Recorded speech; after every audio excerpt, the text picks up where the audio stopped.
What is going on, everybody? This is James Leonard here, as known as It's Just Jimmy. Today, I'm pretty much going to talk about pretty much what happened with the Square Enix conference that happened yesterday.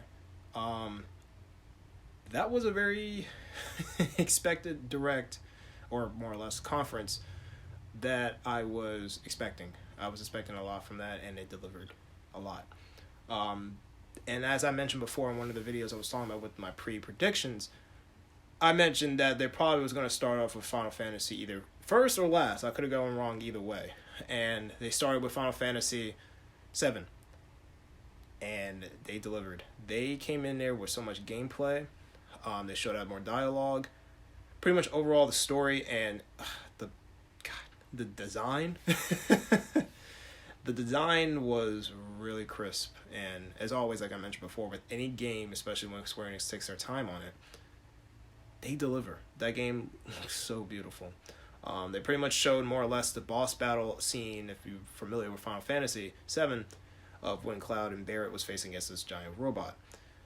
But of course, in that older sense, it was more or less RPG. I mean, it's still an RPG game, but it was, in this game, in this sense, it's like sort of almost like a hack and slash, but still tactical, as they were trying to establish at the press conference when they were talking about it.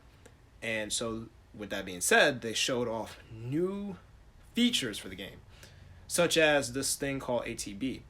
ATB looks like to me they have about 2 meters. 2 meters basically that allow you to, it looks like to me, I don't know if you can do it with the 1 meter, but at least with 2, you can stop the flow of movement. And with that flow of movement being stopped, you know, the enemies are stopped, everything's stopped, even Cloud himself or anybody who uses it. And what allows them to do is make a decision. Take their time, sit there, and be like, okay, you know, do I want to use magic? Do I want to just attack them? And then also figure out who you're going to actually do it on.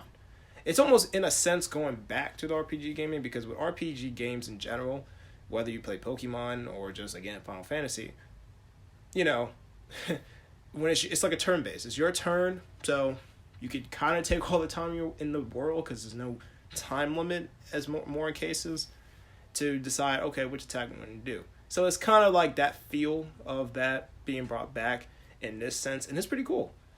But they also give you the option, if you want to just go ahead and not do that and not have to stop a flow of gameplay, you can still continue with just simply, you know, making quick command lines. Kind of like if you play Kingdom Hearts 3 or any other Kingdom Hearts game that allows you to do it, especially Kingdom Hearts 3, with allowing you to have quick access to certain attacks. And they allow you to do that. They also showed off a longer trailer, because Square Enix happened to show a trailer a little bit earlier, actually, at, I think, I think it was like a music event.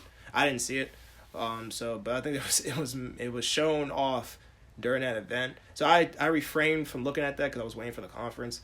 Kind of surprised when they did that for that, you know, at that time instead of waiting until the conference. But I'm not in Square Enix to make that decision. So, but yeah, and plus they did it for another game, but I get to that one in a minute. But yeah, they showed off that, and they also finally showed off gameplay and visuals of Tifa, and everybody and their probably father was gagging over the fact that we see finally Tifa in HD, modeled pretty much like Cloud in them. Looks so good. Looks so good. I know people making fan art now as we speak. So, yeah, and they pretty much showed her off as well, and everything else dialogue-wise, and they, of course, showed Sephiroth at the end.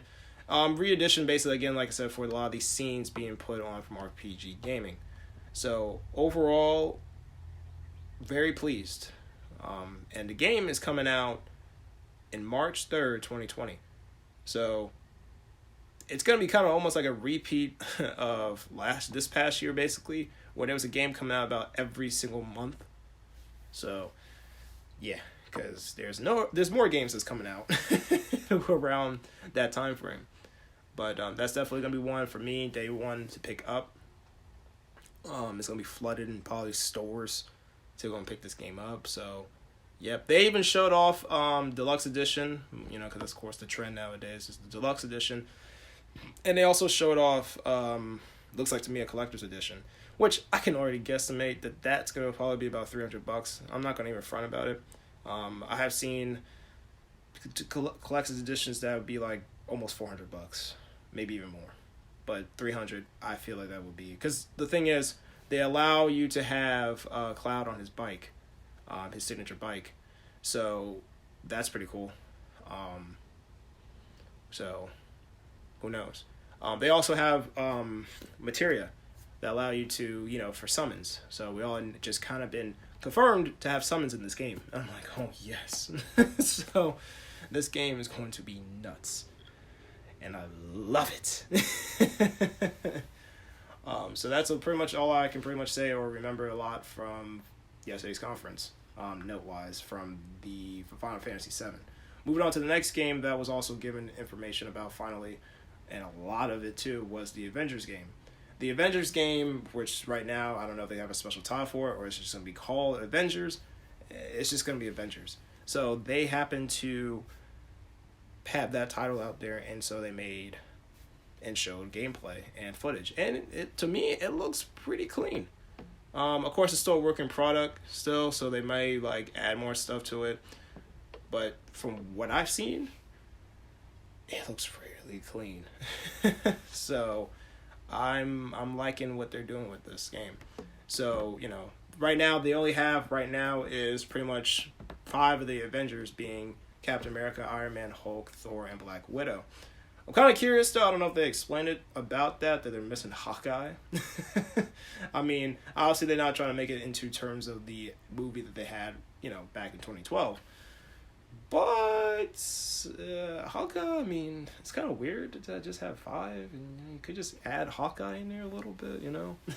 I mean, it seemed playing as him though probably pretty dope though, just because of just the different acrobatic moves that you can do with the arrows and everything. That'd be pretty cool. But yeah, no, so just them 5. They may announce more characters as this game comes out. I have no idea, but for right now, that's what they showed, and yeah, it was looking really clean. It's basically taking place over in the city still.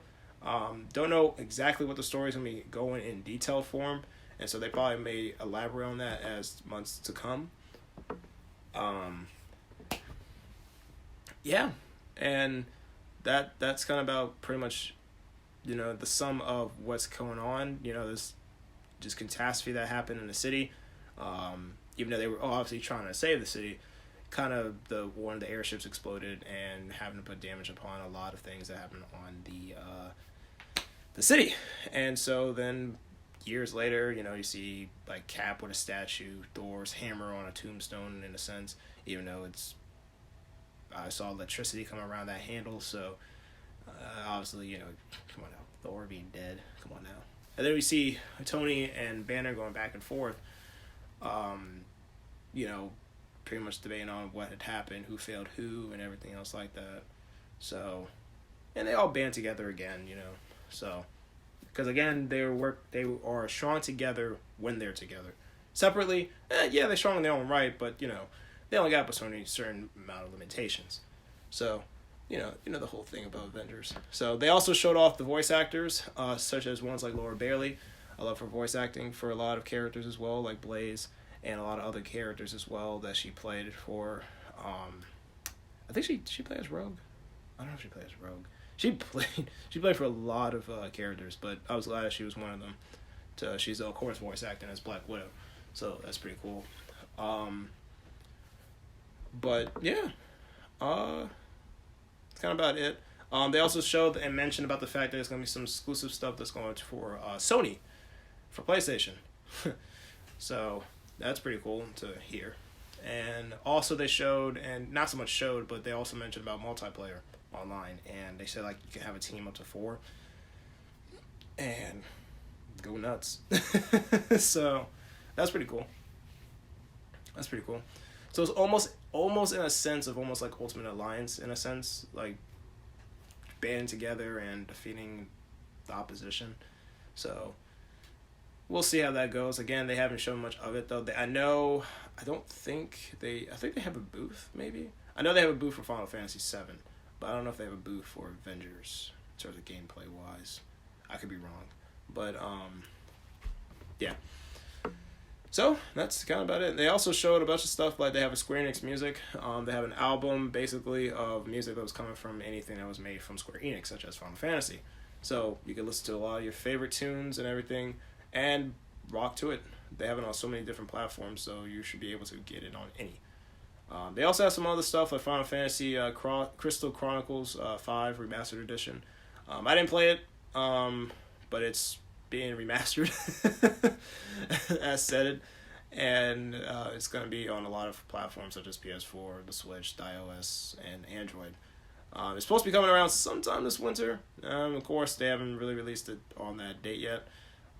And also to mention Avengers 2, to back it up a little bit, that release date also is going to be, I want to say in May.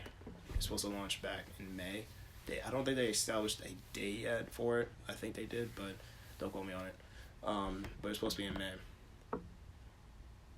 So, there's also another game with Outriders. Outriders, it's a looking good game. It's pretty much like pretty much a shooting game. So that looking pretty interesting. I didn't hear much about it, but it looks promising. They also have Final Fantasy VIII being remastered, so I know a lot of people are happy about that. Because between all Final Fantasy, from 1 to 15, some about 7 and 8 has just been the lovable ones. And so they've been, Final Fantasy VIII has been remastered. It's not in the same treatment as Final Fantasy VII. I wouldn't be surprised one day, but, not in the same treatment. But, good God, Final Fantasy VII, just looking good. But they remastered it for the PS4, the Switch, the Xbox One, and Steam for Final Fantasy VIII. So that's going to be pretty cool to see. Yeah. And there's another game that was mentioned that was shown at Square Enix as well, but it was also shown a little bit, like pretty much a day before the press conference. And this is the same thing I was talking about in terms of Final Fantasy VII, was Kingdom Hearts 3. Now, I did mention a little bit about Kingdom Hearts 3. I didn't think they were going to add any more stuff to it. I don't know if anybody did. But they're adding DLC for the game. And the thing is, this is not like adding like a sword or a keyblade or a costume of some sorts, It would have been nice if they added some Final Fantasy characters, but that'd just be kind of weird because the game's pretty much done. So, like, where are you going to put them at this point in the storyline? So, it's going to be called it's like Kingdom Hearts 3, and it's basically going to be kind of like a same thing as, in a sense of like Chain of Memories and Recoded. It's going to be basically called Remind.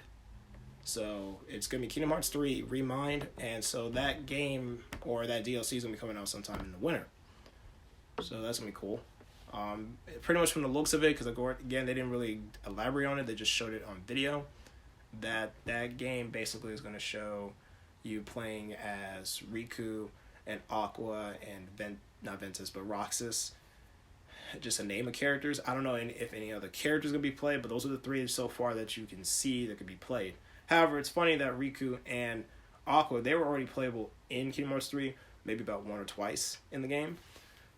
But the thing is, they showed scenes, basically, and this might be a spoiler for some people, towards the end of the game, that, Sora and them was with them and everything like that. So, yeah. So, that's pretty cool to see and hear. So, I really want to play as Axel. Hopefully that's a thing. Because I was really honing on having Axel, the playable character, in Kingdom Hearts 3. We just didn't know how it was going to go. And so far, nothing so far. But hopefully. But where this is going, I don't know. Maybe until they show more information about it and talk more about it. But it looks like to me it's going to be more or less based inside the Organization 13. Or more or less the ones that's been brought back from the dead. And everything like that. And I'm talking about who's Zigbar and who's Luxord or who everybody is, basically, with their own different motives and everything like that. So I guess you can basically say, in a sense, you're kind of getting their viewment on the side, even though they kind of did that throughout the game, but deeper into certain scenes, like where you're playing as Sora and stuff, like at different worlds while they're doing stuff while he's over there and stuff, like with young Xehanort talking and stuff, whatnot. So it's looking pretty interesting, but that's definitely day one. Anything with Kingdom Hearts, come on now. So that's gonna be pretty interesting. Let's see, there's another game, Oninaki. Haven't heard of it before. I think it's brand new, if I'm not mistaken. But it's a JRPG. So yeah. So that's kind of about it in terms of a lot of things that was pretty much announced. Other than, of course, what was it? The Dragon Quest. It was like a little other game for Dragon Quest. But that's kind of about it. So I'm looking forward. Square Enix again delivered, and I was very happy with what they did.